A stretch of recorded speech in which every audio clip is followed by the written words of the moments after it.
Hello, my name is Juan Carlos Lopez. I study industrial engineering. The movie is Jumanji.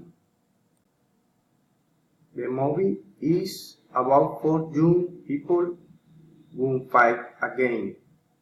They enter the game becoming the characters. Then they go through many adventures where they emerge victorious and they return home. From here I learned more in the thing you stream of overcome the devils. It's made me feel happy since I could see his as a family and which enjoyed it right from beginning to end.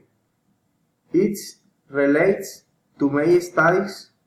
I learned that we have to fight for our goals, and the team is around of the best ways to achieve it.